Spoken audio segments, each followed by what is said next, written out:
Hello viewers, அனைவருக்கும் வணக்கம். Welcome to Gomathi's. தெரிஞ்சுக்கலாம் வாங்க. இன்றைக்கி நம்ம ஒரு ஹெல்த்தியான தோசை ரெசிபி. கொள்ளு தோசை, ஹார்ஸ் கிராம் தோசா. இது உடம்புக்கு ரொம்ப நல்லது. நிறைய ப்ரோட்டீன்ஸ் இருக்குது, நியூட்ரியன்ஸ் லெவல் ஜாஸ்தி இருக்குது. ஸோ இது சூப்பராக சாப்பிடலாம் ஒரு சட்னி ஆர் சாம்பாரோட.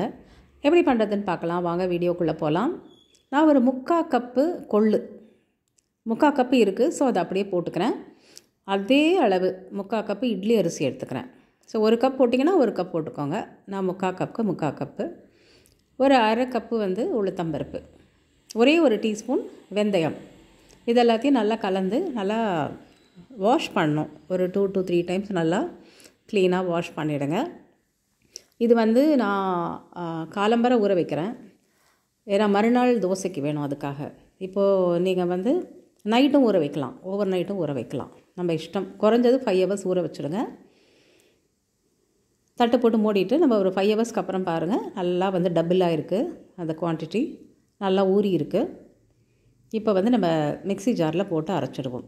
இது 2 ரவுண்டாக அரைக்க வேண்டியிருக்கும். பெரிய ஜார் எடுத்துட்டு ஃபஸ்ட்டு ஒரு ரவுண்ட் போட்டுக்கலாம். பாதி அளவுக்கு, பாதிக்கு கீழே போட்டால் கூட போகிறோம். அப்போ தான் நல்லா அரையும்.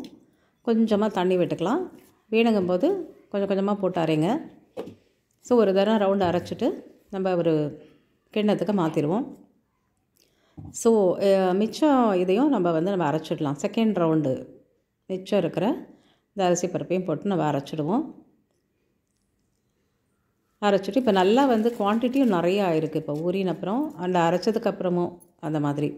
ஸோ இப்போது இதையும் ஒரு ரவுண்டு நல்லா பிளெண்ட் பண்ணி நல்லா சூப்பர் பேஸ்ட் மாவாக அரைச்சி கொண்டு வந்துடணும். இப்போ இதில் போட்டாச்சு. கொஞ்சமாக மிக்ஸி ஜாரை அலம்பி விட்டுக்கலாம். ரொம்ப தண்ணி விட வேண்டாம், கொஞ்சமாக தண்ணி விட்டு அலம்பி விட்டுக்கலாம், வேஸ்ட் பண்ணாமல். இதில் கல் உப்பு போடுறது நல்லது. கல் உப்பு போட்டு நல்லா கையால் கரைச்சி வைங்க. அப்போ நல்லா ஃபெர்மெண்ட் ஆகும். அதை நல்லா பொங்க விடணும் மாவை. இந்த பாத்திரம் ஃபுல்லாக மாவாக எடுத்து, ஸோ நான் என்ன பண்ணுறேன்னா ஒரு பெரிய பாத்திரத்துக்கு மாற்றுறேன். ஏன்னா கெஸ் பண்ணினதை விட மாவு நிறைய இருக்குது. ஸோ நான் ஒரு பெரிய பாத்திரத்துக்கு மாற்றிட்டு, அதுக்கு பாதி தான் இருக்கணும், இல்லைனா பாதி கீழே தான் இருக்கணும் அந்த பாத்திரத்தில் மாவு. அப்போ தான் அது பொங்குறதுக்கு இடம் இருந்தால் தான் நல்லா பொங்கி வரும். நல்லா ஃபெர்மெண்ட் ஆகிறதுக்கு ஸ்பேஸ் வேணும். தட்டு போட்டு மூடிட்டு பாருங்கள். இது நல்லா நான் என்ன பண்ணேன்னா ஓவர் நைட் விட்டுட்டேன். மார்னிங் ஊற வச்சு ஈவினிங் அரைச்சி நைட் அப்படியே போட்டுட்டேன். காலையில் சூப்பராக மாவு நல்லாவே இருக்குது. ஸோ நம்ம எப்படி தோசை பண்ணுறோமோ அதுக்கு தகுந்த மாதிரி நீங்கள் பிளான் பண்ணிக்கோங்க. மார்னிங் ஊற வைக்கிறதா, நைட்டு ஊற வைக்கிறதான்னு. ஸோ நல்லா கலந்து விட்டுக்கோங்க. தண்ணி தேவையில்லை, சரியாக இருக்குது இந்த கன்சிஸ்டன்சி. இப்போ தோசை பார்த்துடலாம்.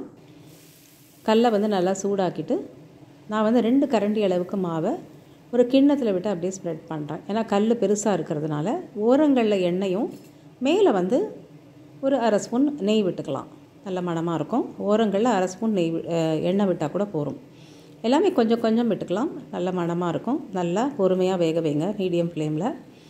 கொஞ்சம் நேரம் ஆனவுடனே நல்லா ப்ரௌனாக மாறி கிறிஸ்பாகும்.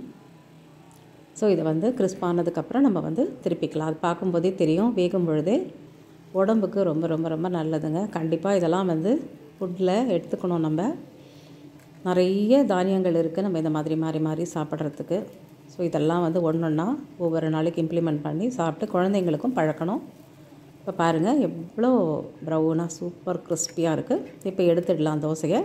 இதே மாதிரி இன்னொரு தோசை பார்க்கலாம். இதில் ப்ரோட்டீன் கண்டென்ட் ஜாஸ்தி இருக்குது, ஆன்டி ஆக்சிடென்ட்ஸ் நிறைய இருக்குது, டயட்ரி ஃபைபர் இருக்குது, கிளைசமிக் இண்டெக்ஸ் லோவாக இருக்குது ரொம்ப. வெயிட் லாஸ்க்கு நல்லது, டயபெட்டிஸ்க்கு ரொம்ப நல்லது. நீங்கள் ஒரு வேளை அனீமியா பேஷண்ட்டாக இருந்தாலோ, டிபி பேஷண்ட்டாக இருந்தாலோ மெடிசன் சாப்பிட்றீங்கன்னா அதுக்காக நீங்கள் இதை எடுக்க வேண்டாம்.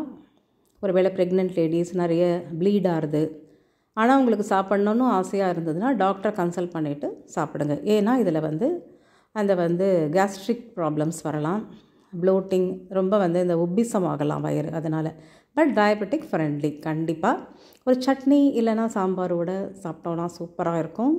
இதே மாதிரி நம்மளும் டேஸ்ட் பண்ணி பார்த்துடலாம். உங்களுக்கு ரொம்ப பிடிச்சிருக்கும் நினைக்கிறேன். பிடிச்சிருந்தா லைக் பண்ணுங்கள், ஷேர் பண்ணுங்கள், சப்ஸ்கிரைப் பண்ணலாம், சப்ஸ்கிரைப் பண்ணி வச்சுக்கோங்க. இப்போ டேஸ்ட் பார்க்கலாமா? ஒரு பீஸ் எடுத்தோம்னாக்கா 2 பக்கமும் அவ்வளோ கிறிஸ்பியாக, அவ்வளோ ப்ரௌனாக, அவ்வளோ சூப்பராக அழகாக இருக்கும். கண்டிப்பாக ட்ரை பண்ணி பாருங்கள். உங்களுக்கு ரொம்ப பிடிச்சிருக்கும்னு நினைக்கிறேன். உணவே மருந்து. Health is well. Stay healthy viewers. Thanks for வாட்சிங்.